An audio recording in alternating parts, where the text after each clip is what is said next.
திரு ரஜினிகாந்த் அவர்கள் அரசியலுக்கு போனால் நீங்கள் பெரிய அளவில் வருவீங்கன்னு தான் வந்தார். ரொம்ப யோசனை பண்ணி பின்வாங்கிட்டு தான் நம்ம சிரஞ்சீவி ஆந்திராவினுடைய சூப்பர் ஸ்டார். ஆனால் அவராலேயே 13 இடங்களுக்கு மேல் வெற்றி பெற முடியவில்லை. அதே திராவிட முன்னேற்ற கழகத்தை நாங்கள் அகற்றிட்டு நான் ஆட்சிக்கு வரணும்னு நினைக்கிறேன்னா அதுக்கு மக்களுக்கு அவர் மெசேஜ் கொடுத்துருக்கணும். எந்த ஆட்சியிலும் குறைகள் இல்லாத ஆட்சி நடத்தவே யாராலையும் முடியாது. பெருந்தலைவர் காமராஜரே இந்த மண்ணில் தோற்கடிக்கப்பட்டார் என்றால் அவரை மாதிரி ஆட்சி செஞ்சவங்க யாராவது இருக்காங்களா? அதிமுகவால் திமுக வீழ்த்தப்பட முடியாது, அதனால தான் நான் கட்சி ஆரம்பிச்சுக்கிறேன் என்ற கருத்தையும் பதிவு செய்கிறார். நடிகர் விஜய் அவர்கள் எங்களோடு கூட்டணி வரதில் நான் வரவேற்கிறேன். அவரும் வரவேற்கிறார்.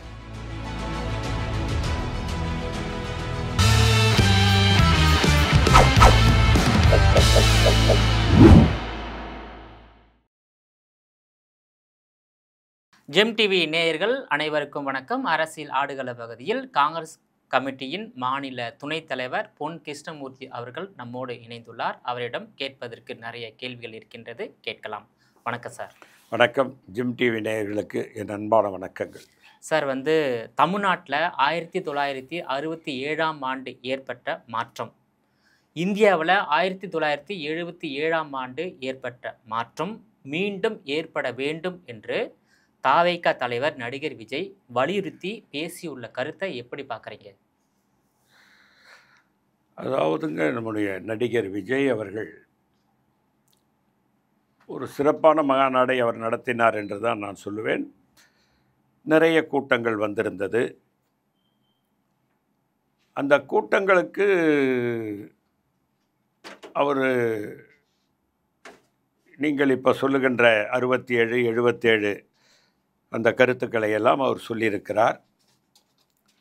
ஒரு இயக்கத்தை ஆரம்பித்திருக்கிறார். யாரும் இயக்கத்தை ஆரம்பிப்பவர்கள் வெற்றி பெற வேண்டும் என்பதற்காகத்தான் ஒரு இயக்கத்தை ஆரம்பிப்பார்கள். அந்த வகையில் நீங்கள் பார்த்தீங்கன்னா ஆந்திராவில் கூட சிரஞ்சீவி அவர்கள் ஒரு இயக்கத்தை துவக்கினார்கள். இதே அளவு கூட்டம் திருப்பதியில் அவருக்கு சேர்ந்ததை நாம் பார்த்தோம். இதே அளவு கூட்டம். இதை விட குறைவாக இருந்ததுன்னு சொல்லவே முடியாது. ஆனால் சட்டமன்றம் தேர்தல் உடனடியாக வந்தபோது அவர் போட்டியிட்ட போது 13 இடங்களில் தான் அவர் வெல்ல முடிந்தது. என்னை பொறுத்தவரையில் எம்ஜிஆர், என்டி ராமாராவுக்கு பிறகு அம்மையார் ஜெயலலிதா வந்தார்கள். ஆனால் ஜெயலலிதா வந்தது என்பது எம்ஜிஆரினுடைய சாயல் அவருக்கு இருந்தது. எம்ஜிஆர் ஆரம்பித்து விட்டு போன அந்த இயக்கமும் அதற்குண்டான இரட்டை இலை சின்னங்கள் எல்லாம் பலமாக இருந்த காரணத்தினால் அம்மையார் ஜெயலலிதா அதை தொடர முடிந்தது என்பது தான் என்னுடைய கருத்து. ஆனால் அதற்கு பின்னால் நடிகர்களை இந்திய மக்கள் ஏற்றுக்கொள்கிறார்களா என்ற கேள்வி எழாமல் இல்லை.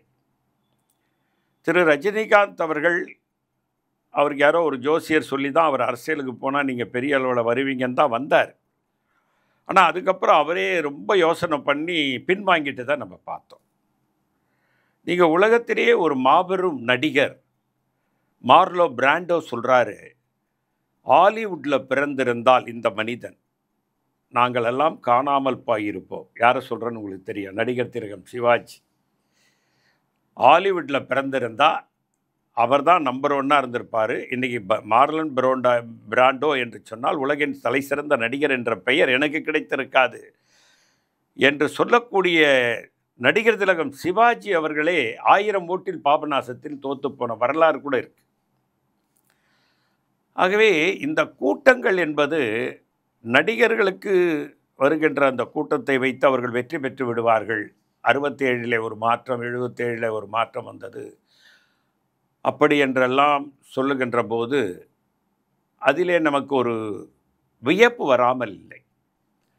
இது சாத்தியக்கூறு இருக்குதா என்று ஆராய்ந்து பார்க்கின்ற போது சாத்தியக்கூறு மிக குறைவாக இருப்பதாகத்தான் எனக்கு தெரிகிறது. மக்கள் அரசியல் கட்சி மீது வைத்திருக்கக்கூடிய நம்பிக்கைகளை நடிகர்கள் மீது வைத்திருக்கிறார்களா? அதுக்கு தான் நான் உதாரணமாக சொன்னேன். சிரஞ்சீவி ஆந்திராவினுடைய சூப்பர் ஸ்டார். ஆனால் அவராலேயே 13 இடங்களுக்கு மேல் வெற்றி பெற முடியவில்லை. அதே போன்று நடிகர் விஜயகாந்த் அவர்கள் கட்சி ஆரம்பித்தார். இன்றைக்கும் அவருக்கு மக்கள் மத்தியில் நல்ல பேர் இருக்குது. வந்தவர்களுக்கெல்லாம் சாப்பாடு கொடுப்பார், நிறைய உதவிகள் செய்திருக்கிறார். ஒரு நல்ல அடையாளம் அவருக்கு இருந்தது. ஆனால் அவர் கட்சி ஆரம்பித்து நிற்கும்போது விருதாச்சலத்தில் அவரை தவிர வேறு யாருமே வெற்றி பெற முடியவில்லை என்பது வரலாறு. இந்த வரலாறை மாற்றியமைப்பதற்காக நான் புறப்பட்டு வந்திருக்கிறேன் என்று நடிகர் விஜய் சொல்லுகிறார். அது சாத்தியக்கூறு இருக்குதா என்பதை தேர்தல் தான் முடிவு செய்யும். அவர் வந்த கூட்டத்திற்கு மெசேஜ் கொடுத்துருக்கணும். என்னை பொறுத்தவரையில் அவர்கிட்ட ஏதாவது ஒரு மெசேஜ் அந்த மக்களுக்கு கொடுப்பாருன்னு பார்த்தேன். ஆனால் அவர் நார்மலாக எப்பவும் பேசுகிற மாதிரி பேசிட்டு போனதை தான் என்னால் பார்க்க முடிஞ்ச தவிர, இந்த வந்திருந்த கூட்டங்களுக்கு ஒரு மிகப்பெரிய மெசேஜ் அவர் கொடுத்துருக்கணும்னு நான் நினைக்கிறேன். நம்முடைய 26 பேரை பகல்காமில் கொன்ற நிகழ்ச்சியை உதாரணம் காட்டி பேசியிருக்க வேண்டும். விலைவாசி ஏற்றத்தை பற்றி பேசியிருக்க வேண்டும். அமெரிக்க அதிபரோடு அவர் ஃபேஷன் ஷோலாம் குஜராத்தில் நடத்தினார். நாங்கள் சினிமா நடிகர்கள் தான் ஃபேஷன் ஷோ நடத்துவோம். நம்முடைய பிரதமரும் ட்ரம்ப் அவர்களுமே ஃபேஷன் ஷோலாம் நடத்தினாங்க. ஆனாலும் இன்றைக்கி 50% வரி இன்னும் போடுறாரு. இவங்களுக்குள்ளே என்ன மாதிரியான நட்போடு இவர்கள் பழகியிருக்கிறார்கள்? 50% குறையாமல் நான் வரி போடுவேன் என்று மிரட்டக்கூடிய அளவிலே மோடியோட ட்ரம்ப் ஃப்ரெண்ட்ஷிப் இருந்திருக்கிறதே. மக்களை நீங்கள் எண்ணி பாருங்கள். 77 போல் இப்போது மாற்றம் வேண்டுமா என்பதை அவர் பேசியிருந்தார் என்றால் ஒரு மெசேஜ். ஆனால் ஒரு போகிற போக்கில் பேசிட்டு போன மாதிரி தான் அது இருந்தது. அவருடைய கருத்து தமிழ்நாட்டில் 1937ஆம் ஆண்டு முதல் 67ஆம் ஆண்டு வரை நடைபெற்றது காங்கிரஸ் கட்சியுடைய ஆட்சி. ஸோ 67 காங்கிரஸ் கட்சி ஆட்சி திமுகவால் வீழ்த்தப்பட்டது. அதே போல் இந்தியாவில் 1947க்கு பிறகு 47 முதல் 77 வரையில் நடைபெற்ற ஆட்சி காங்கிரஸ் கட்சி ஆட்சி. அந்த 77 இந்திரா காந்தி காங்கிரஸ் கட்சி ஆட்சி வீழ்த்தப்பட்டு ஜனதா கட்சியுடைய ஆட்சி மலர்ந்தது. மொரார்ஜி தேசாய் பிரதமராக வந்தார். அதே போல தான் 2026 திமுக ஆட்சி வீழ்த்தப்பட்டு முதல் மு.க. ஸ்டாலின் வீட்டுக்கு அனுப்பப்பட்டு தாவேகா வெற்றி பெறும் என்ற கருத்தை தெரிவித்துள்ளார். அதே போல் 2029ஆம் ஆண்டு நடைபெறவுள்ள நாடாளுமன்ற தேர்தலில் பாஜக ஆட்சி வீழ்த்தப்பட்டு வேறொரு கட்சியோட ஆட்சி அமையும் என்ற கருத்தை தான் நம்மால் தெரிந்து கொள்ள முடிகிறது. அதுதான் இப்போ நான் என்ன சொன்னேன்னா, பிஜேபி ஆட்சி முடிவுக்கு கொண்டு வர வேண்டும் என்பதில் எந்த விதமான 2 கருத்துக்கும் இடமே கிடையாது.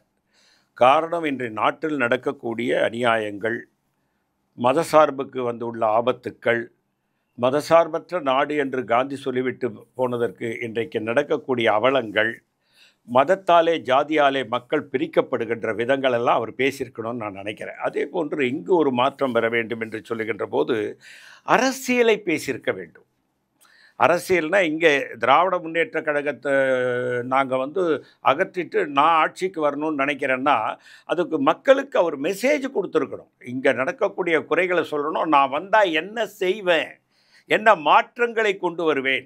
இப்போது அமெரிக்க அதிபர் தேர்தல் நடக்குது, நான் வந்தால் என்னென்ன பண்ணுவேன்னு சொல்லியிருக்காங்க. அதே மாதிரி மன்மோகன் சிங் ஆட்சியில் நாங்கள் என்னென்ன சொன்னோமோ அதெல்லாம் செஞ்சுருக்கோம். இன்றைக்கு பிரதமர் என்ன சொன்னாரோ அதெல்லாம் செய்கிறாரான்னா இல்லை. என்ன சொன்னார்? 15 லட்சம் கொடுப்பேன்னு சொன்னார். செஞ்சாரா? செய்யலை. 2 கோடி பேருக்கு வேலை தரேன்னாரு. கொடுத்தாரா? கொடுக்கல. பண மதிப்பிழப்பு பண்ண சொன்னாரா? சொல்லாமலே செஞ்சாரே. அதனால் எவ்வளோ பெரிய பாதிப்பு இந்தியாவுக்கு, இதெல்லாம் பேசியிருக்கணும். அதனால் உங்ககிட்ட ஏதாவது இந்த ஆட்சி மேலே குறை இருந்தால் அதை நீங்கள் மக்கள்கிட்ட கொண்டு போயிருக்கணும், கொண்டு போய் சேர்த்துருக்கணும், சொல்லியிருக்கணும். குறைகளை சொல்லி நான் நிறைவாக ஆட்சி செய்வேன்னு நீங்கள் சொல்லியிருக்கணும். இல்லை சொல்லியிருக்காரு. அதாவது டாஸ்மாகில் பல ஆயிரம் கோடி ஊழல், கனிம வளத்துறையில் பல லட்சம் கோடி ஊழல், இந்த மாதிரி பல துறைகளில் பல ஆயிரம் கோடி ஊழல் நடைபெற்றிருக்கு. அதே போல் லாக்அப் டெத் நடந்திருக்கு, கஸ்டோடியல் டெத் நடந்திருக்கு, பெண்கள் மீதான பாலியல் வன்கொடுமை, ஆணவ கொலை எல்லாமே அது பட்டியலிட்டிருக்காரு. அதாவதுங்க, நானும் அவருடைய பேச்சை முழுமையாக பார்த்தேன். ஆனால் அவர் பட்டியலிட்ட விதம் என்பது ஒரு அரசியல் ரீதியான ஒரு பாதையிலே அது சென்றது போல எனக்கு தெரியல. ஒரு யதார்த்தமாக ஒரு சாதாரணமான ஒரு பேச்சிலே கடந்து போகக்கூடியதாக தான் இருக்குது. நீங்கள் எந்த குற்றச்சாட்டு, எந்த அரசாங்கத்தின் மேலே குற்றச்சாட்டு இல்லாமல் இல்லைங்க. உத்தரப்பிரதேசத்தை நீங்கள் அந்த அரசாங்கத்தை நீங்கள் எடுத்துக்கிட்டிங்கன்னா, தமிழ்நாடு அரசாங்கத்தின் மேலே 10 குற்றச்சாட்டு இருக்குதுன்னா, அங்கே 1000 குற்றச்சாட்டு இருக்குது. அதனால் நீங்கள் இந்த குற்றச்சாட்டுகளுக்கு உண்டான காரண காரியங்களையும் நீங்கள் சொல்லியிருக்கணும். அப்போ தான் மக்கள் மத்தியில் போய் சேரும் அது. எந்த ஆட்சியிலையும் குறைகள் இல்லாத ஆட்சி நடத்தவே யாராலையும் முடியாது. பெருந்தலைவர் காமராஜரே இந்த மண்ணில் தோற்கடிக்கப்பட்டார் என்றால், அவரை மாதிரி ஆட்சி செஞ்சவங்க யாராவது இருக்காங்களா? அவரை போன்ற நிறைவான ஒரு திட்டங்களை நிறைவேற்றிய ஒரு மனிதர், புனிதர் யாரையாவது உங்களால் காட்ட முடியுமா? இறந்து போன போது 134 ரூபாய் பணமும் 10 வேட்டி 10 சட்டையோடு இறந்து போன வரலாற்றுக்கு சொந்தக்காரர் எங்களுடைய பெருந்தலைவர் காமராஜர் என்ற அடையாளத்தோடு வாழ்ந்த அந்த மனிதனே தோத்து போன வரலாறு இங்கே இருக்குது. காமராஜரை அவருடைய கட்சியுடைய சித்தாந்தத்தில் ஒருத்தராக தான் வைத்திருக்காரு. ஆமாம். அப்போது அந்த மாதிரியாக இருக்கும்போது நீங்கள் கரெக்டாக சொல்லணும். நாங்கள் காமராஜர் என்னென்ன திட்டங்களை கொண்டு வந்தார், அதையெல்லாம் கொண்டு வருவோம். இன்றைக்கு ஆட்சியாளர்கள் அதையெல்லாம் விட்டுருக்கிறார். நீங்கள் சொல்கிறீங்க ஆணவ கொலை, எல்லா ஆட்சியிலையும் அது நடந்திருக்கு சார். எல்லா ஆட்சியும் நடந்திருக்கு சார். இப்போ 2011 2016 தமிழ்நாட்டு மக்கள் இரட்டை இலை சின்னத்தில் வாக்கு போட்டாங்க. ஏன் போட்டாங்கன்னா, மக்களுக்கு நல்லது செய்வான்னு ஓட்டு போட்டாங்க. ஆனால் மக்கள் எதிர்பார்த்த அந்த நம்பிக்கையை அந்த அரசு காப்பாற்றலை. அதனால் என்ன பண்ணாங்க, மாற்றி உதயசூரியன் சின்னத்தில் 2021 ஓட்டு போட்டாங்க. ஸோ அதிமுக செய்த அதே தவறைய திமுக செய்தால் அது எப்படி மக்களால் ஏற்றுக்கொள்ள முடியும்? இல்லைங்க, அதிமுக செய்த தவறை போல திமுக செய்தது என்று ஆணித்தரமாக அவர் அங்கே பதிவு செய்யவில்லை என்பதுதான் என்னுடைய கருத்து. அதிமுகவில் பல நிலைகளில் ஊழல் நடந்தது. ரமணா என்ற அமைச்சர், மற்ற அமைச்சர்களெல்லாம் சிறைக்கு போனார்கள். அப்புறம் விஜயபாஸ்கர் வீட்டில் ரெய்டு நடந்தது. இதெல்லாம் மறுக்க முடியாத. அதனால தான் சார் மக்கள் 2021 வாக்க மாற்றி போட்டாங்க. நீங்க மாற்றி போட்டு பிறகு கூட அதே நிலைனா மக்களுக்கு தான் ஏமாற்றம். அதே நிலை என்றதை நான் ஏற்றுக்கொள்ள மாட்டேன். மரியாதைக்குரிய திரு ஐ பெரியசாமி வீட்டில் போய் அமலாக்கத்துறை ரெய்டு பண்ணாங்க. நீங்கள் அமலாக்கத்துறை இதுவரையில் ரெய்டு பண்ணிட்டு வரலாறுல அந்த அமைச்சரிடம் கை குலுக்கி விட்டு போன வரலாறு நீங்கள் பார்த்தீங்க. காரணம், நாங்கள் வந்தோம், எங்களுக்கு எதுவும் கிடைக்கல, உங்களுக்கு வாழ்த்துக்கள், தவறாக நினைக்காதீங்கன்னு சொல்லிட்டு போனதை பார்த்தோம். அப்போது திராவிட முன்னேற்ற கழகத்தின் மீது நீங்கள் ஆணித்தரமாக வைக்கக்கூடிய எந்த குற்றச்சாட்டையும் உங்களால் சுமத்த முடியவில்லை. அங்கொன்றும் இங்கொன்றுமாக நடக்கிறது. நாம் இல்லைன்னு அதை சொல்லலை. நான் நடக்கவே இல்லை, குற்றங்களே நடக்கவில்லை திமுக ஆட்சி. ஆனால் அதிமுகவில் நடந்த அளவுக்கு நடக்கவில்லை என்பதை நான் இங்கே ஆணித்தரமாக பதிவு செய்ய விரும்புகிறேன். விஜய் அவர்கள் அரசியல் ரீதியாக அணுகுகிறாரா என்ற கேள்வி என் மனதுக்குள் எழுந்து கொண்டே இருக்கிறது. வெற்றி மக்கள் அவருடைய மனநிலையை அறிந்து செயல்படுவர் தான் அரசியல்வாதியாக இருக்க முடியும். ஆனால் மக்களுடைய மனநிலை நான் சொன்ன மாதிரி திரு எம்ஜிஆர், திரு என்டிஆருக்கு பின்னால் எனக்கு எந்த விதமான ஒரு நடிகர் மீதும் மக்களுடைய ஈர்ப்பு இருந்ததாக நான் பார்க்கவில்லை. நடிகர் திலகம் சிவாஜி கணேசனே தோற்று போனார். ரஜினிகாந்த் கட்சி நாளைக்கு தொடங்க போகிறேன்னு சொல்லி கூட்டம்லாம் நடத்திட்டு அவர் பயந்து போய் போனது உண்டு. கமலஹாசன் ஒரு கட்சி ஆரம்பித்தார். கமலஹாசன் யார்? உலக நாயகன். தசாவதாரம் படம் பாருங்கள், என்ன மாதிரியான நடிப்பு. மிகப்பெரிய நடிகர். சிவாஜிக்கு அப்புறம் ஒரு நடிகர் தமிழ்நாட்டில் இருக்காருன்னா நான் கமலஹாசனை தான் சொல்லுவேன். காரணம், நடிப்பில் சிவாஜிக்கு பிறகு ஒரு நடிகர் இங்கே இருக்காருன்னா அவர் தான் நடிகர் கமலஹாசன். மற்றவங்களாம் ஏதோ நடிக்கிறாங்க, போகிறாங்க, வராங்க, ரசிகர்கள் இருக்காங்க, போய் பார்க்குறாங்க. ஆனால் நடிகர் அப்படின்னா கமலஹாசன். அவரால் வெற்றி பெற முடியலையே. அதாவது கட்சி ஆரம்பித்த சிவாஜி கணேசன் காங்கிரஸில் சேர்ந்துட்டார். கட்சி ஆரம்பித்த கமல்ஹாசன் திமுக சேர்ந்துட்டார். இப்போ தாவேக விஜயும் எதிர்காலத்தில் வேறு கட்சியில் இணைய வாய்ப்பு இருக்குது. வேறு வழி இல்லைங்க. எனக்கு என்னவோ என்னுடைய கருத்து, நடிகர்களை நம்பி மக்கள் ஓட்டு போடுவார்கள் தமிழகத்தில். ஏன் ஆந்திராவில் கூட அதுதான் நடந்தது.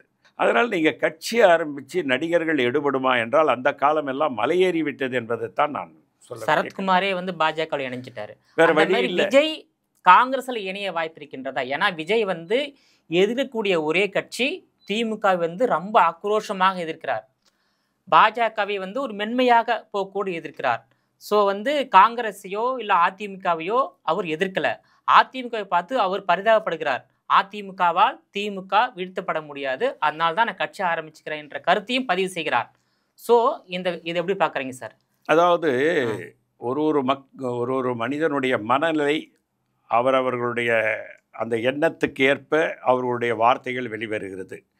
அவருக்கு வந்து சாஃப்ட் கார்னர் காங்கிரஸ் மேலேயும் அதிமுக மேலேயும் இருக்குது என்பதை நாம் புரிந்து கொள்ள முடிகிறது. புரிந்து கொள்ள முடிகிறது. உங்களுடன் வந்து தாவேகா கூட்டணி அமைக்க விருப்பமாக இருக்கின்றது. அதே நேரத்தில் வந்து மாநில கட்சியான அதிமுகவுடன் தாவேகா கூட்டணி அமைக்க விருப்பம் தெரிவிக்கிறது. இதுல என்ன முரண்பாடுனாக்கா, அதிமுக பாஜகவுடன் கூட்டணி அமைக்கலனாக்கா அதிமுகவுடன் தாவேகா கூட்டணி அமைச்சிருக்கும். இன்னொன்னு, காங்கிரஸ் வந்து திமுகவில் இடம்பெறாமல் இருந்தால் தாவேகா காங்கிரஸ் கூட்டணி அமைச்சிருக்கும். அதான் அவருடைய வெளிப்பாடாக இருக்கின்றது. இல்லை, நடிகர் விஜய் அவர்கள் எங்களோடு கூட்டணி வரதில் நான் வரவேற்கிறேன். அவரும் வரவேற்கிறார், நானும் வரவேற்கிறேன். அதில் ஒன்றும் எனக்கு ரெண்டு கருத்து கிடையாது. ஆனால் இன்றைக்கி நாங்கள் வலுவான ஒரு கூட்டணி திராவிட முன்னேற்றக் கழகத்தில் அமைத்திருக்கிறோம். அதற்கு எதிரான மனநிலையில் அவர் இருக்கும் பொழுது அவரோடு இணைந்து பணியாற்றுவதில் எங்களுக்கு சிரமம் இருக்கிறது ஒன்று. இப்போ கூட அதிமுக பிஜேபியோடு போயிருக்கு. ஆனால் எனக்கு நீண்ட நாட்கள் தேர்தல் நெருங்க அதிமுக பிஜேபியோடு இருக்குமா என்ற ஒரு எண்ணம் என்னுடைய மனதில் எழுந்து கொண்டே இருக்கிறது. காரணம் என்னவென்று சொன்னால், அந்த இயக்கத்தில் இருக்கக்கூடிய 90% தோழர்களுக்கு எதிரான ஒரு மனநிலை இருக்கின்ற காலகட்டத்தில் திரு பழனிசாமி அவர்கள் அண்ணா திராவிட பிஜேபியோடு கூட்டணி வைத்திருக்கிறது என்ற ஒரு எண்ணம் பரவலாக இருக்கிறது. அந்த கூட்டணி நமக்கு தேவையில்லை என்று நினைக்கிறார்கள். திரு பழனிசாமி போன்றவர்கள் மற்ற சில அமைச்சர்கள் எல்லாம் தங்கள் மேல் இருக்கக்கூடிய வழக்குகளை பார்த்து பயப்படுகிறார்கள். பிஜேபி நம்மளை பழிவாங்கி விடுமா என்றெல்லாம் நினைக்கிறார்கள். உங்களுக்கெல்லாம் தெரியும், நம்முடைய மகாராஷ்டிராவில் உத்தம் தாக்கரே கூட ஒருத்தர் இருக்கார், ராவத்துன்னு நினைக்கிறார், ஒரு நாடாளுமன்ற உறுப்பினராக இருக்கார். அவர் மேலே என்ன தெரியுங்களா வழக்கு? வெறும் 2 லட்ச ரூபா கணக்கு காட்டல, வெறும் 2 லட்ச ரூபா வங்கியில் வந்தது. அதுக்கு அவர் இன்கம் டேக்ஸில் கணக்கு காட்டல, அவ்வளோதான். அதை வச்சு கிட்டத்தட்ட 100 நாள் சிறையில் வைக்க முடிஞ்சுது. ஆனால் இப்போ இந்த அதிமுக அமைச்சர்கள்லாம் கோடி நான் சொல்கிறது வெறும் 2 லட்சத்துக்கே 100 நாள் ஜெயிலில் இருந்தாங்க. இவங்கெல்லாம் கோடிகளில் புரண்டவங்க. என்னென்னவோ ஊழல்கள்லாம் இவங்க செஞ்சுருக்கிறாங்க. இந்த புகையிலை ஊழல் என்பது மிகப்பெரிய விஸ்வரூபம் எடுத்து அப்படியே அடங்கி போயிருக்குது. அது அமலாக்கத்துறை கையில் மாட்டிக்கிட்டு இருக்கு. இப்போது அதனால் பயந்து போனவர்கள் இப்போ வந்து நீங்கள் பயப்படுறவங்களாம் வந்து என் கூட வந்து என் பின்னால் வந்து ஒளிஞ்சிங்கன்ற கதையாக பிஜேபி பின்னால் போய் இவங்க ஒளிஞ்சிக்கிட்டு இருக்காங்க. அடிமட்டத்தில் இருக்கிற அதிமுகவினுடைய மனநிலைமை என்ன இருக்கிறது தான் தொண்டனுடைய மனநிலைமை. சிறுபான்மை மக்களுக்கு எதிராக நாம் இருக்கக்கூடாது. அம்மையார் ஜெயலலிதா காலத்திலிருந்து எம்ஜிஆர் காலத்திலிருந்து நாம் சிறுபான்மை ஆதரவோடு தான் இருக்கிறோம். இன்றைக்கு பிஜேபியோடு சேரும்போது சிறுபான்மை வாக்குகள் நமக்கு கிடைக்காதது மட்டுமல்ல, வாக்குகளே கிடைக்கலனாலும் சிறுபான்மைக்கு எதிராக இருக்கக்கூடிய இயக்கத்தோடு கூட்டணி வைக்கக்கூடாது என்ற மனநிலை அவர்களுக்கு இருக்கிறது. அதற்கு எதிரான மனநிலையை பழனிசாமி எடுத்திருக்கிறார். தேர்தல் நெருங்க அவருக்கு ஒரு அழுத்தம் வரும். அதனால் அவர் பிஜேபியை விட்டு வெளியே வருவார் என்று நான் உறுதியாக நம்புகிறேன். இப்போ அதிமுக பிஜேபி விட்டு வெளியே வந்தால் தாவேக்குடன் கூட்டணி அமைக்க வாய்ப்பு இருக்குது. டெஃபினட்டாக வாய்ப்பு இருக்கும். அவர்கள் வந்து ஒரு கடும் போட்டியை கூட கொடுக்கறதுக்கு உண்டான வாய்ப்புகள் கூட இருக்கும். நிச்சயமா வந்து தாவேகா அதிமுக கூட்டணி அமைந்தால் நிச்சயமா வந்து திமுக கூட்டணியை வந்து வீழ்த்தக்கூடிய வல்லமை இருக்கும். அப்படி திமுக வீழ்த்தப்பட்டால் திமுகவோடு காங்கிரஸ் கட்சி தான் சேர்ந்து திமுக வீழ்த்தப்படும் என்ற அந்த கருத்தை நான் ஏற்றுக்கொள்ள மாட்டேன். காரணம், இன்றைக்கு அதிமுக என்பது 5 கட்சியாக பிரிஞ்சிட்டு இருக்குதுங்க. ஒரே அதிமுகவாக இல்லை இன்னைக்கு. இப்போ விஜய் அங்கே வந்து சேர்ந்துறதுனாலேயே இவங்க வெற்றி பெற்றுருவாங்கன்னு நான் சொல்ல மாட்டேன். பழனிசாமி இருக்கார், ஓபிஎஸ் இருக்கார், சசிகலா அம்மையார் இருக்காங்க, திரு தினகரன் இருக்கார். இப்படி அந்த இயக்கங்கள் துண்டு துண்டாக சிதறி போய் கிடக்கிறது. இப்போ நீங்கள் பார்த்தீங்கன்னா, இன்றைக்கி நம்முடைய பிஜேபி வந்து நயினார் நாகேந்திரனை தேவர் ஓட்டுக்களை கவர வேண்டும் என்பதற்காக போட்டிருக்காங்க. இப்போ ஓபிஎஸ் தான் தேவர் ஓட்டுகளை கவரக்கூடியவர். தேவர்கள் ஓட்டு என்பது ஒரு பெரும்பான்மையான மக்கள் இருக்கக்கூடிய தமிழகத்திலே இன்றைக்கு பழனிசாமிக்கு அந்த ஓட்டு கிடைக்குமா? சசிகலா அம்மையார் தேவர்களின் முகமாகவே இருந்தவர். அது வந்து யாரும் மறுக்க முடியாது. ஆனால் அதுக்காக அவங்க தேவர் மட்டுமே உதவியாக இருந்தாங்கன்னு நான் சொல்ல மாட்டேன். பல அமைச்சர்களை அந்த அம்மையார் ஜெயலலிதா அம்மையாரிடம் சொல்லி பரிந்துரை செய்தவர்கள் எல்லாம் தேவர்கள் மாத்திரம் செய்யலை, மற்ற சமுதாயத்தை சேர்ந்தவர்களுக்கும் அவர் செய்தார்கள். ஆனால் தேவர் முகமாக பார்க்கப்படுபவர்கள், என்னுடைய முதலாக பார்க்கப்படுபவர்கள் அம்மையார் சசிகலா அவர்கள். ஏன்னா இன்றைக்கி தேவருக்கு இங்கே செலவச்சதே சசிகலா அம்மையாருடைய பரிந்துரையின் பேர் தான் இங்கே மவுண்ட் ரோட்டில் ஒரு சிலை இருக்குது, அது வச்சுருக்கு. அதெல்லாம் வந்து சசிகலா அம்மையார் மேலே இருக்காங்க. அதனால் பெருவாரியான தேவர் மக்களுடைய வாக்கு அந்த இயக்கத்துக்கு கிடைக்குமானா கிடைக்காதுன்றது என்னுடைய ஆணித்தரமான ஒரு எண்ணமாகத்தான் இருக்கிறது. அதே போன்று பார்த்தீங்கன்னா பாட்டாளி மக்கள் கட்சியினுடைய மரியாதைக்குரிய திரு ராமதாஸ் அவர்கள் திராவிட முன்னேற்ற கழக கூட்டணியோடு வருவதற்கு இருக்கிறார். ஆகவே வன்னிய மக்கள் பெரும்பாலும் இருக்கக்கூடியவர்கள் இந்த பகுதியில் இருக்கக்கூடியவர் எங்கள் கூட்டணிக்கு வரத்துக்கு இருக்காரு. அதாவது மருத்துவர் ராமதாஸ் வந்து திமுகவை ஆதரிக்கக்கூடிய மனநிலையில் இருக்கிறார் நீ சொல்றீங்க. அது அன்புமணி ராமதாஸ் வந்து திமுகவை கடுமையாக எதிர்க்கிறார். திமுக ஆட்சியை வீட்டுக்கு அனுப்புவதை எனது இலக்கு என்ற நோக்கத்தோடு பிரச்சாரம் செய்து வருகிறார். அவர் பாஜக கூட்டணி. அப்போ எனக்கு என்னன்னா, நீங்க வந்து வன்னியர்களுக்கு வந்து மோஸ்ட் பேக்வேர்டு வாங்கி கொடுத்தவர் ராமதாஸ் என்று அந்த மக்கள் மனநிலையிலே இருக்குது. அதனால ராமதாஸுக்கு இருக்கக்கூடிய அந்த செல்வாக்கு திரு அன்புமணி ராமதாஸுக்கு இருக்குமா அப்படி என்பது எனக்கு ஐயப்பாடு இருக்கு. இப்போதைக்கு நிறுவனர் ராமதாஸை காட்டிலும் அன்புமணி ராமதாஸ் தான் அந்த கட்சியில செல்வாக்கு இருக்கின்றது இருக்குதுன்னு நீங்க சொல்றீங்க. அத என்னுடைய பார்வையில் அப்படி நடைபெற்ற அந்த பொதுக்குழு கூட்டத்துல கலந்து கொண்ட நிர்வாகிகள் பொதுக்குழு கூட்டத்துல என்ன தெரிஞ்சுக்கிட்டேன். பொதுக்குழு கூட்டத்துல என்ன வேணாலும் நடக்கலாங்க. ஆனா அடித்தட்டு மக்கள்கிட்ட வன்னியர் மக்கள்கிட்ட என்ன இருக்குன்னா, மோஸ்ட் பேக்வேர்டு என்பது என்னன்னு கேட்டிங்கன்னா, நான் பேக்வேர்டு, நீங்க மோஸ்ட் பேக்வேர்டு. நான் 90 மார்க் வாங்கினா தான் எனக்கு அந்த இடம் கிடைக்கும். நீங்க 60 மார்க் வாங்கினாவே அந்த இடம் கிடைக்கும் உங்களுக்கு. அப்போது அதை வாங்கி கொடுத்தவர் டாக்டர் ராமதாஸ் என்ற எண்ணம் என்றைக்கும் அடித்தட்டு வன்னிய மக்கள்கிட்ட இருக்குது. அதனால் அவங்க எங்கள் கூட்டணிக்கு வர்றதுனால எங்களுக்கு அது பலமாக இருக்கும். செயற்குழு பொதுக்குழு அதில் என்ன வேணாலும் இருக்கலாம். ஸோ பாமக வந்து திமுக கூட்டணியில் இடம்பெற போவதாக சொல்லியிருக்கீங்க. இடம்பெறக்கூடிய வாய்ப்பு இருக்குதுன்னு சொல்கிறேன். இன்னொன்று, அதாவது பாமக இடம்பெறக்கூடிய கூட்டணியில் விசிக இடம்பெறாதுன்னு அதன் தலைவர் தொல் திருமா தெரிவித்துள்ளாரு. பாமக உள்ள போனா விசிக வெளியேறும். நீங்க திரு திருமாவளவன் திரு ராமதாஸை போய் சந்தித்துட்டு வந்திருக்கிறார். ஆமா சார். அப்போ நீங்க அதிலிருந்து அவருடைய எண்ண ஓட்டங்கள் மாறி இருக்கிறது என்பதை நீங்கள் புரிந்து கொள்ள வேண்டும். அவருடைய அவரை போய் சந்திக்கிறாருன்னாவே என்ன அர்த்தம்? அவருடைய எண்ண ஓட்டங்கள் மாறி இருக்கிறதுன்னு அர்த்தம். முரண்பாடு அடைய வேண்டும் என்பதற்காக சந்திப்பு நடைபெற்றதா சொல்றீங்க. அதனால அவர் வந்து அதை எதிர்ப்பாருன்னு நான் உறுதியாக நம்பவில்லை. காரணம் வந்து திரு ராமதாஸ் அவர்கள் மொத்தமாக தலித் விரோதியும் அல்ல, திரு திருமாவளவன் மொத்தமாக வன்னியர் விரோதியும் அல்ல. இதுதான் யதார்த்தமான உண்மை. பல நம்முடைய தலித் எழில்மலை, பொன்னுசாமி போன்றவர்களை டாக்டர் ராமதாஸ் மந்திரி ஆக்கியிருக்கிறார். ஆகவே அவர்களுக்குள்ள இருக்கிற முரண்பாடு என்பது சிறு முரண்பாடு தான். அது வந்து இணைத்து கொள்ளக்கூடிய அளவிலே ஒற்றுமைப்படுத்தக்கூடிய அளவில் தான் இருக்குது, தவிர பெரிய அளவில் விரிசல் இல்லை என்பது என்னுடைய கருத்து. ஸோ இன்னொரு விஷயம், தமிழ்நாட்டை சேர்ந்த ஒருவர் பிரதமராக வருவதற்கும் குடியரசுத் தலைவராக வருவதற்கும் துணை குடியரசுத் தலைவராக வருவதற்கும் ஏன் திமுக தொடர்ந்து எதிர்ப்பை தெரிவித்து வருகிறது?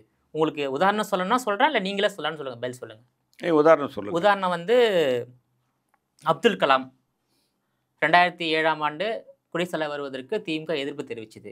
இன்னைக்கு சிபி ராதாகிருஷ்ணன் துணை குடியரசுத் தலைவர் வருவதற்கு எதிராகத்தான் வேறொரு கேண்டிடேட் நிப்பாட்டி வச்சுருக்காங்க. அதே போல் வந்து 96ல் வந்து ஜிகே மூப்பனாருக்கு வாய்ப்பு இருந்தது, அதுக்கும் திமுக எதிர்ப்பு தெரிவிச்சது. ஏன் தமிழ்நாட்டை சேர்ந்த ஒருவர் பிரதமராக வருவதற்கும் குடியரசுத் தலைவராக வருவதற்கும் துணை குடியரசுத் தலைவராக வருவதற்கும் திமுக தடையாக இருக்கின்றது? அப்போ வந்து திமுக வந்து தமிழ்நாட்டை ஆள வேண்டும், தமிழ்நாட்டு மக்களை வாக்காளராக மட்டுமே பயன்படுத்த வேண்டும் என்ற கொள்கையோடு செயல்படுகிறதா என்ற சந்தேகம் தமிழ்நாட்டு மக்களுக்கு எழுந்துள்ளது. அதாவதுங்க, நீங்க சொல்ற அந்த கருத்துல காமராஜர் கூட காமராஜருக்கு எதிராக இருந்தது திமுக. அதாவதுங்க, கொள்கை ரீதியாக காங்கிரசுக்கு எதிர்ப்பாக திமுக இருந்தது என்பதை நான் ஏற்றுக்கொள்கிறேன். கொள்கை ரீதியாக நாங்களும் திமுகவை எதிர்த்திருக்கிறோம் என்பதும் உண்மை. நாம் இல்லைன்னுலாம் சொல்ல முடியாது. ஆனால் இன்றைக்கு கூட்டணியிலே இருக்கிறோம். ஆனால் நீங்கள் என்ன சொல்ல வரீங்கன்னா, பிரதமராக வரக்கூடியதை தடுத்தார் என்று சொல்கிறீர்கள். நீங்கள் யாரை சொல்கிறீர்கள் என்று எனக்கு தெரியும். ஜிகே மூப்பனார், காமராஜர். இல்லை, காமராஜரை பிரதமராக வருவதற்கு அவர் தடுக்கவில்லை. காமராஜரை பிரதமராக ஏற்றுக்கொள்ள வேண்டும் என்று இந்திரா காந்தி உள்பட வற்புறுத்திய போது என் உயரம் எனக்கு தெரியும், எனக்கு தேவையில்லை என்று சொல்லிவிட்டவர் தான் அவர். ஆகவே அந்த பதவி தேடி வந்தபோது ஏற்றுக்கொள்ளாதவர் பெருந்தலைவர் காமராஜர் அவர்கள். ஆனால் திரு மூப்பனார் அவர்களுக்கு அந்த பதவி தேடி வந்தது என்பதை என்னால் ஏற்றுக்கொள்ள முடியாது. காரணம், அவருடைய பெயரை யாரும் முன்மொழியலை. எனக்கு நல்லா தெரியும், நான் டெல்லி அரசியலில் நீண்ட நாளாக அங்கே பயணித்த அந்த நிலையில் அங்கே முதல்வர் நான் தமாகக்கெல்லாம் போகலை. நான் தொடர்ச்சியாக காங்கிரஸ்லேயே இருக்கிறவன். தமாக வேறு கட்சிகள்லாம் நான் போனதே கிடையாது.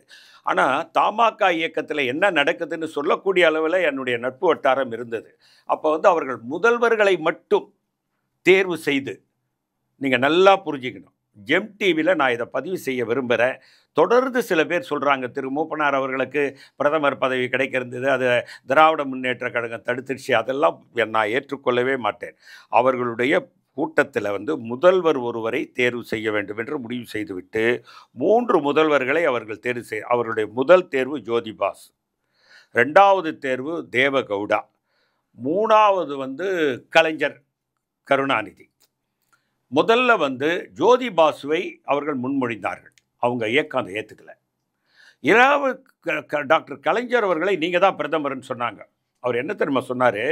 என்னுடைய உயரம் எனக்கு தெரியும், பிரதமர் பதவிக்கு நான் தகுதியானவன் நான் நினைக்கலன்னு சொன்னார். பெருந்தலைவர் காமராஜர் எப்படி சொன்னாரோ அதே பதிலை கலைஞர் சொன்னார். அப்போ கடைசியாக தான் தேவகவுடா மேலே போனாங்க. அவங்களுக்கு தேவகவுடாவை பிரதமராக கொண்டு வரதற்கு விருப்பமே கிடையாது. எனக்கு அந்த நட்பு வட்டாரங்கள் நிறைய தெரியும். நீங்கள் இதை டெல்லி வட்டாரத்தில் கேட்டு பாருங்கள், மூப்பனாருடைய பெயர் பரிந்துரைக்கப்படவே இல்லை. ஏன் திமுக பரிந்துரை செய்திருக்கலாமே? அன்னைக்கு அவர் செல்வாக்கு ஏன் செய்யணும்? எங்க அந்த கூட்டணி என்பது பலமான ஒரு கூட்டணியாக அன்றைக்கு காங்கிரஸை தோற்கடித்து உருவாக்கப்பட்டிருக்கிறது. அந்த எம்பிக்கெல்லாம் கூடி முதல்வரை தேர்ந்தெடுக்க வேண்டும் என்று முடிவு செய்து விட்டார்கள். அப்போ 3 முதல்வர் தான் இருக்காங்க. அவங்க முக்கியமாக கொண்டாட நினைச்சது ஜோதி பாசு ஏற்றுக்கொள்ள தயாராக இருந்தார். அந்த இயக்கம் ஒத்துக்கலை. கலைஞருக்கு கொடுக்க தயாராக இருந்தாங்க, கலைஞர் ஒத்துக்கலை. தேவகவுடாவுக்கு அவங்களுக்கு கொடுக்கறதுக்கு விருப்பமே இல்லை. காரணம், அவர் எப்பவும் சோர்வாக இருப்பார், கொஞ்சம் சுறுசுறுப்பாக இருக்க மாட்டார்னு அவங்க விரும்பலை. ஆனாலும் வேறு வழி இல்லை, முதல்வரைத்தான் ஆக்க வேண்டும். காரணம் அந்த பதவிக்கு முதல்வராக இருந்த அனுபவம் உள்ளவர் பிரதமராக இருப்பதற்கு தகுதியானவராக இருப்பார் என்ற ஒரு நம்பிக்கை அடிப்படையில் அதுதான். கிருஷ்ணன் அவர்களை துணை ஜனாதிபதியாக கொண்டு வருவதில் நமக்கு பெருமை. ஒரு தமிழரை துணை ஜனாதிபதியாக வருவார் என்றால் நாம் கூட அங்கே போனோம்னா, இப்போ பொன் கிருஷ்ணமூர்த்தினா அவருக்கு தெரியும், நான் போகிற உங்களை பார்க்கணும்னு சொல்கிறேன், உடனே வாங்கன்னு கூப்பிடுவார், அன்பா பேசுவார், உபசரிப்பார். 2 கருத்து இல்லை. ஆனால் சித்தாந்த ரீதியாக அவரை நாங்கள் ஏற்றுக்கொள்ள முடியாத நிலையில் இருக்கிறோம். அவரே என்ன சொல்கிறாரு? நான் ஒரு RSS காரர், நான் ஒரு சுயம் சேவகர், இந்த நாட்டிற்கு RSS என்பது ஒரு தேவையில்லாத இயக்கம் என்பது காங்கிரசினுடைய நிலைப்பாடு, திராவிட முன்னேற்ற கழகத்தினுடைய நிலைப்பாடு. காந்தியினுடைய அந்த இயக்கம் இருக்கிறது என்பது ஒரு குற்றச்சாட்டு உண்டு. அந்த இயக்கம் தடை செய்யப்பட்ட வரலாறும் உண்டு. ஒரு சுயம் சேவகர் என்பவர் அந்த RSS-உடைய ஒரு முகமாக தெரியக்கூடியவர். நான் அந்த முகத்துக்கு சொந்தக்காரன் சொல்றார் அவர். அப்போ நீங்க எண்ணி பார்க்கணும், RSS-உடைய தேர்வு அவர். சரி சார், அவங்க RSS பின்னணி கொண்ட CP ராதாகிருஷ்ணன் பாஜக கொண்டு வந்துள்ளது. நீங்க தமிழ்நாட்டிலேருந்து ஒருத்தரை, திருச்சி சிவாவை பேர் அடிப்பட்டது, அப்புறம் மயில்சாமி அண்ணாதுரையா அவர் பேர் அடிப்பட்டது. நீங்களும் இந்தியா கூட்டணி சார்பாக இல்ல திமுக சார்பாக தமிழ்நாட்டில் தமிழரை ஒருவரை நீங்க நிப்பாட்டிருக்கலாமே? தெலுங்கு ஒருத்தர் ஆந்திராவிலிருந்து நிப்பாட்டிருக்கீங்க. இந்தியா என்பது ஒரு பரந்துபட்ட ஜனநாயக நாடு. இந்தியா என்று வருகின்ற போது தமிழர் என்ற அடையாளத்தை கொடுக்க வேண்டிய அவசியமே கிடையாது. அவர்கள் தமிழர்களை நிறுத்தி இருக்கிறார்கள் என்பதற்காக நாமும் ஒரு தமிழரை நிறுத்த வேண்டிய அவசியம் இல்லை. பக்கத்தில் இருக்கக்கூடிய ஆந்திராவிலிருந்து தான் ஒருத்தரை நிறுத்தியிருக்கிறோம். ஒன்றும் தவறு இல்லை. தென்னிந்தியாவை சேர்ந்தவர்களை அவர்களும் நிறுத்தியிருக்கிறார்கள். தென்னிந்தியான்னு எடுத்துக்கங்களேன், தென்னிந்தியாவை சேர்ந்தவரை அவர்கள் நிறுத்தியிருக்கிறார்கள். நாங்களும் தென்னிந்தியாவிலிருந்து ஒருவரை வேட்பாளர் ஆக்கியிருக்கிறோம். அப்படி எடுத்துக்கொண்டு போங்கள். தமிழரை தான் ஒரு தமிழரை எதிர்த்து நிற்க வைக்க வேண்டிய அவசியம் என்ன இருக்கிறது? இந்தியா என்பது ஒரு பரந்துபட்ட ஜனநாயக நாடுங்க. இதில் எல்லாருக்கும் எல்லா உரிமையும் இருக்கிறது. வேட்பாளராக நிற்கக்கூடிய உரிமை இருக்குது, வாக்குரிமை இருக்குது, எல்லா உரிமையும் இருக்குது. அதனால் தமிழர் ஒருவர் தான் தமிழரை எதிர்த்து நிற்க வேண்டும், திரு மயில்சாமி அண்ணாதுரையை திரு சிவா தான் நிறுத்தணும் அப்படிலாம் அவசியம் கிடையாது. பக்கத்தில் இருக்கிற மாநிலத்திலிருந்து தென்னிந்தியாவை சேர்ந்தவரை ஒருவரை தேர்ந்தெடுத்திருக்கும் போது அதை ஆதரவு கொடுப்பதில் எந்த தவறும் இல்லை என்பது என்னுடைய கருத்து. இன்னொரு விஷயம், கடந்த சந்திப்பில் நேர்காணலில் ஒரு கருத்தை தெரிவிச்சிருந்தீங்க. அதாவது 2026 திமுகவில் இடம்பெற்றுள்ள காங்கிரஸ் கட்சிக்கு துணை முதலமைச்சர் பதவி வேண்டும், அமைச்சர் பதவி வேண்டும், 50 தொகுதிகள் வேண்டும் என்று கட்டாயமாக வலியுறுத்துவோம், இல்லை என்றால் நாங்கள் மாற்று சிந்தனை பற்றி யோசிப்போன்னு சொல்லியிருந்தீங்க. இப்போ அந்த பேச்சுவார்த்தை எந்த அளவுக்கு முன்னேற்றம் அடைந்துள்ளது திமுக காங்கிரஸ்? அதாவதுங்க, தேர்தல் இன்னும் 8 மாதம் இருக்குது. அதற்குள்ள பல மாற்றங்கள் வருவதற்குண்டான வாய்ப்புகள் இருக்குது.